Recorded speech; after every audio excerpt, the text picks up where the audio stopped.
Alright, you lot. It's taken me 18 bloody years to watch Postal. 18! And now that I have, I've got a full-blown cinematic hangover, a smile I can't explain, and a list that's been punched in face and rearranged. That's right, Postal were final boss of Uwe Boll's video game adaptations, and it beat piss out of me expectations. So here's what we're doing. I'm walking you through my updated top 10 Uwe Boll video game adaptations. Every pick, every mess, every weird casting decision, every what-fuck plot that made me stop film and just sit there thinking, he actually went there. So, number 10, bottom at top, film that made it onto the list by being just good enough to not be left in basement with straight to DVD sludge pile. BloodRayne III Reich. Yeah, I can already hear some of you typing, what? Nazi vampire one? Yeah, that's exactly what it is. It's rain, it's Nazis, it's bollocks, and somehow it's not unwatchable. Now let's be clear, this is a low-budget mess dressed up in a corset and rubber blood, and plot is basically Reich joins a resistance group, hunts down vampire-obsessed SS officers, and slices away through somewhat resembling a storyline. That's it, no twist, no layers, just pure vamp-on-fascist chaos. But here's the thing, it commits. It never stops to wink at camera. It never apologises for being a grindhouse throwback film in a warehouse probably still full of scaffolding. It just goes for it, and in that way, it actually earns a smidge of respect. Natasha Malti, she gives it everything. She could have phoned it in like Harper Cass clearly did, but no, she shows up swinging, literal and metaphorical, and that's why it squeaks into top 10. Not because it's good, nah, because it knows exactly what it is. And it does it with enough fake blood and leather to fill a Marilyn Manson music video. If naught else, it's committed to bit. It's not high cinema, it's not even medium cinema, but it's number 10 on this list, and that's better than being forgotten. Number 9, this one's like leftover curry you forgot in fridge. Cold, weirdly sweet, might give you food poisoning, but somehow, it hits spot on right kinda night. Ain't Name It King 2. Yeah, that's one where Dolph fucking Lundgren gets sucked into medieval fantasy world like he slipped on a Skyrim mod and couldn't find exit. And before you ask, yeah, that means Uwe Boll made a sequel to Jason Statham movie and thought, let's swap Brit Bruiser for an emotionally constipated ex-Special Ops Dolph with a sword. And honestly, it kinda works. Not well, but weirdly. Dolph plays Granger, a man so done with everything that even magic portals look like an inconvenience. He's grumpy, confused, and angry in that exact order. And film just lets him be that. No polish, no character arc, just vibes and violence. Now look, CGI is kinda bad, you can smell. Costumes look like they came from Spirit Halloween sale. And plot? Something about destiny, a kingdom, time travel, and a woman who looks like she's doing role as community service. But here's what makes it number 9. It knows it's ridiculous. Dolph walks through this film like he's lost at a Ren fair and can't find beer tent. And that weird out-of-place energy, that's what makes it watchable. It's not trying to be serious, it's just trying to survive, and so are we. Would I rewatch it? Only if I'm ill, drunk, or showing a mate how deep this rabbit hole goes. But it beats third one. It delivers unintentional comedy, and in a weird way, it respects audience more than half at AAA games it's vaguely connected to. Number 8, this one's like ordering Far Cry off Wish and getting Die Hard with a hangover in the jungle. A film so loosely based on game, it makes you wonder if Uwe Boll even saw main menu. Far Cry. Now this one stars Til Schweiger as Jack Carver, a boatman with a past, a gun, and charisma a wet towel stapled to a grenade. He's an ex-Special Forces lone wolf hired to help a journalist uncover shady experiments on a remote island. Sound familiar? It shouldn't, because that's where resemblance to actual Far Cry game ends. This movie grabs game's setting, chucks rest in bin, and charges full speed into its own fever dream. Mutants, scientists, explosions. One of the worst stealth sequences ever put in film. Far Cry is less a movie and more a beta test for chaos. Action? It's there. It's loud. It's covered in blood squibs and sound effects that feel like someone whacked a microwave with a wrench. Humour's accidental. Pacing's drunk. Tone changes more often than your internet connection during the Steam update. And yet, there's something magnetic about it. Til Schweiger ain't trying to be a hero, he's just trying to get to end at scene without smirking. Every side character feels like they wandered in from another film. Villain? Forgettable. Science? Nonsense. Logic? On fucking holiday. But it don't matter, it moves. It's fun in that how did this get made kind of way. It's like being strapped to a shopping trolley full of fireworks. You know it's not safe, But you're not stopping either. Far Cry makes the list cause it's trash with personality. And sometimes that's all you need. Number 7. Now we're crossing into realm of undead. And I don't mean emotionally, I mean actual zombies. Rave Island. An editing choice that's so insane you'll think your brain's buffering. House at Dead. This isn't just bad, it's legendary bad. It's kind of film that turns up to a funeral with glow sticks and asks where beer is. Uwe Boll took a beloved arcade rail shooter, added a plot written on back of a napkin, and somehow still delivered something you can't stop watching. Premise? Bunch of 20-somethings head to an island for a rave. Spoiler alert, rave's already over. But that's fine, cause now island's full of zombies and bad decisions. What follows is a series of shootouts, slow-mo flips, and character deaths so sudden and unearned you'd think script were being written live on set. And here's kicker, and I swear I'm not making this up, they actually splice in footage from game during action scenes. You'll be watching a character shoot a zombie and suddenly BAM! Cut to actual House of Dead gameplay from arcade machine, like a bootleg AMV made by a caffeinated teenager in 2002. Acting? Think drama school dropouts who got lost on the way to a soap opera audition. Dialogue? Feels like someone dared Boll to write with oven mitts on. Pacing? All over the place, like jump cuts made mid-sentence bad. But in spite of all that, there's something glorious here. It's fun, it's dumb, it never stops trying. It wants to be an action or a thrill ride and ends up being more like a haunted bumper car with a machine gun bolted to it. You don't watch House at Dead cause you want quality, you watch it cause it exists, and that alone is a miracle. For number 6, we're in cowboy country. Vampires, 6 shooters, and enough dust to choke a tumbleweed. Welcome to weirdest crossover since someone gave Abraham Lincoln an axe and called it a film. BloodRayne II Deliverance. That's right, Rain, half vampire, femme fatale, trades gothic castles and leather corsets for dirt roads and showdown with Billy Kid. Who's now a vampire? Of course he is! And somehow this mad idea got greenlit and actually made it to camera. Now first things first, this ain't a good western. It's not even a western. It's a cosplay shootout stitched together with vampire lore and pacing at a drunk bar fight. But it is a hell of a thing to witness. Natasha Malty as Rain, still giving it more effort than film deserves. Armed with dual blades and permanent frown, she's chasing down Billy Kid, played with Hope Menace or a theme park actor who just found out he's being replaced. Fight scenes? Clunky. Dialogue? Imagine Clint Eastwood had a stroke and tried to quote Buffy. Set design? Looks like someone stole a Wild West backdrop from a museum gift shop. But here's the weird part, it works better than it has any right to. It leans into its absurdity. Rain walks into saloons like she's late for a Tekken match. Vampires are cartoon villains. There's zero logic, zero restraint, and maximum chaos. And it's fun. Not in a turn off your brain way, more like, what the hell am I watching and why am I enjoying it way? It's camp, it's chaotic, and it's completely committed to its own insanity. Number 5, now we're knee deep in weird. Not fun weird, not western weird, I'm talking slow burn. Flashlight under your chin. Is this haunted or just horribly lit weird? Alone in Dark 2.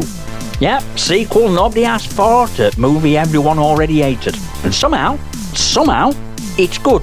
Not great, just good. Like finding a broken toaster that at least doesn't electrocute you anymore. This one ditches Christian Slater and brings in Rick Yoon as Edward Carnby.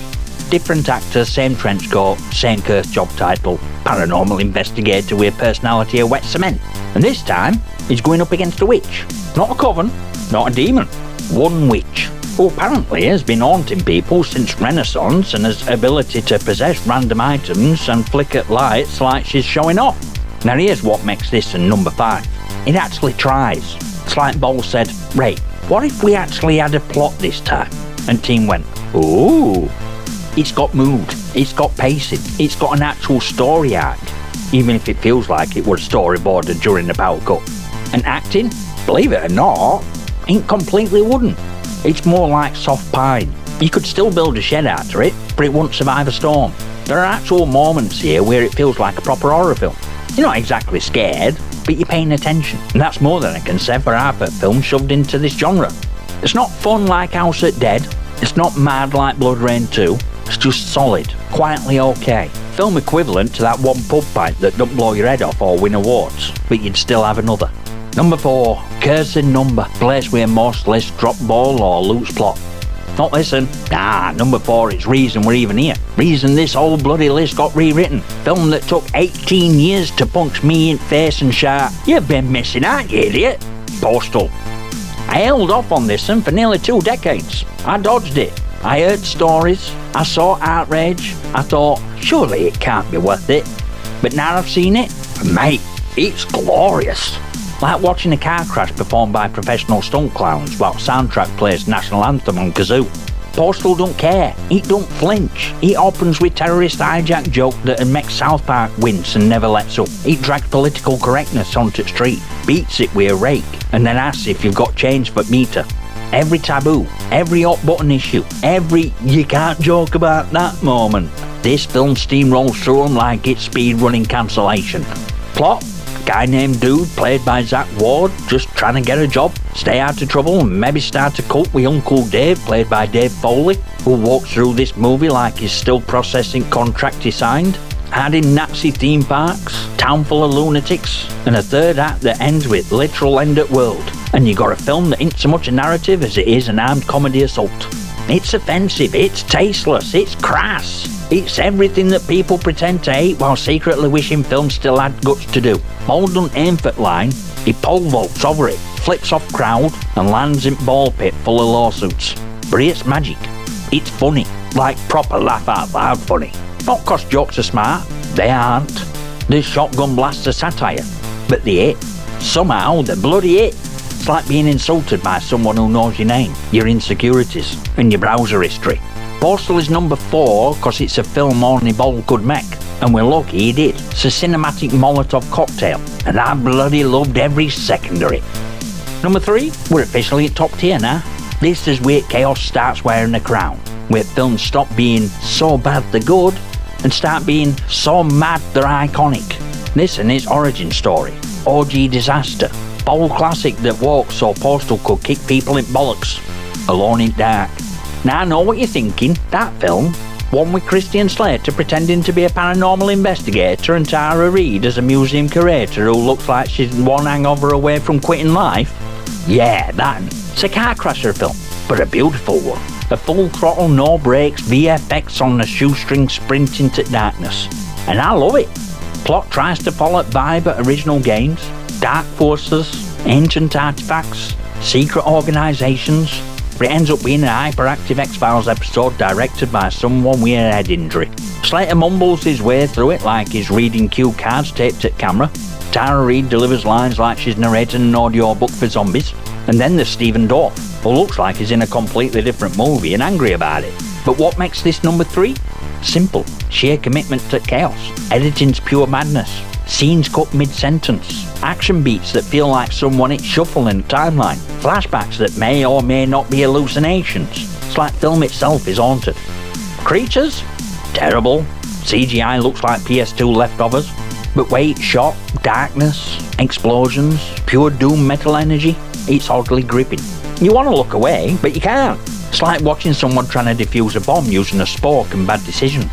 And despite all critical evisceration, it has flavour. It's Boll at his most raw, swinging for fences with a cursed baseball bat made of plot holes. He wasn't trying to make a crowd pleaser, he was trying to slap horror genre in face and see what fell out. Number 2, silver medal. One that came so close to glory it could smelt burnt popcorn from projection booth. This is cornerstone of Boll's bloody empire. Movie that kicked off a trilogy nobody expected, nobody asked for, and yet somehow, I can't stop watching it. BloodRayne. Let's set scene. Kristanna Loken as Rain, half human, half vampire Dampier with blades, boobs and a vendetta against Ben Bloody Kingsley playing a vampire overlord father. Yeah, that Ben Kingsley. Oscar winner, Night at Realm, looking like he phoned this in between gigs and regretted it every second. Rain's journey is one of pure rage and cleavage, slashing her way through medieval nonsense in search of revenge. And honestly, it works. It shouldn't, but it does. Not 'cause script's clever, hell nah, but 'cause it leans into B-movie madness and with such confidence you can't help but respect it. Cast is insane. You got Michael Madsen wandering round like he's in world's worst Renaissance fair, Michelle Rodriguez scowling in chainmail, and Meatloaf, yeah, Meatloaf, in an orgy scene, surrounded by vampires. I'm not even joking, that's cinema. Combat's clunky, Dialogue sounds like it were translated by Google in 2005 and read out by a sat-nav. Editing? Like someone threw footage in a blender and hit puree. But BloodRayne has so many other adaptations done. Personality. Stripping with it. From awful wigs to buckets of fake blood to gratuitous sex scenes that feel like it were filmed just to troll censors. And let's not ignore tone. This film is nasty, brutal, mean in that early 2000s unapologetic grindhouse way. No hand-holding, no irony, just guts and attitude. Number 1. Crown Jewel. Final boss of Uwe Boll's game movie catalogue. Film so wildly ambitious, so gleefully overloaded with bad decisions and bold casting, it looks back around to being accidentally epic in Name It King, a dungeon siege tale. Let's not mince words. This film is full of roast dinner cooked by a man who only owns a flamethrower. It's 2 hours of fantasy chaos starring Jason Statham as a bloke literally named Farmer. That's right, not a title, not a code name. That's his actual bloody name, Farmer. And Farmer's on a mission. His wife's been kidnapped, his son's been killed, and his village got flattened by an army of Krugs, which looked like someone dipped orcs in gravy and kicked them down a ravine. But here's why it's number 1. This is Boll swinging for bloody fences. He didn't just form this in, he loaded up a cast that includes Ron Perlman, Lily Sobieski, John Rhys Davis, Matthew Lillard, Ray Liotta, and Burt bloody Reynolds. Yeah, Burt Reynolds, as medieval king, with robes and everything. Sheer audacity. Story tries to be Lord of the Rings with half at budget and none at Tolkien. It ends up looking like a fantasy LARP session where everyone took the roles way too seriously and then got drunk. You got magic, betrayal again, wire-fool fates, evil mages, tree ninjas, and scenes that look like they were storyboarded by a toddler on Red Bull. Statham? He sells it. He fates like a man who knows this film's nonsense but wants to make best of it. He's chopping through monsters, jumping off bridges, and screaming into wind like he's avenging his dignity. And you believe him. Scale's massive. Costumes are all over the shop. Dialogue's melodramatic Dungeons and Dragons poetry. But effort? Undeniable. This ain't lazy, this ain't cash grab cinema, this is Boll trying to make his fantasy opus and going full throttle. It's best because it's boldest. It's everything people mock about Boll, turned up to 11 and played straight. And in end, that commitment wins. You don't remember safe films, you remember Madden's. Ain't Name It King stands at number 1 because it dares, and that alone is worth crown made of melted VHS tapes and wizard hats. And that's your lot, 10 films, one mad bastard of a director, and a list that took me 18 years to finish because I was too afraid to watch a movie called Postal. Turns out that film slapped taste out of my mouth and made me respect the entire goddamn lineup. Uwe Boll's video game adaptations aren't just movies, they're cinematic grenades. Some fizzled, some exploded, some accidentally cured me apathy, but none of them were boring. And in a landscape of copy-paste slop and polished-to-death fan service, that means something. This list ain't perfect, it ain't meant to be, but it's mine, based on actual viewings, actual reactions, and enough caffeine to give a moose heart attack. If you watch these films, argue with me. If you haven't, watch them and come back scarred. Either way, you'll walk away with a better appreciation for what happens when a man with a camera, a grudge, and a questionable script budget decides to just say, "Fuck it, I'm making a movie." Join Discord, follow on X, links are in the description. Consider a channel membership if you've ever shouted at a movie and meant it. Smash like, hit subscribe, drop your comments and questions below, especially if you disagree. I need engagement, and I'll see you next time, you magnificent.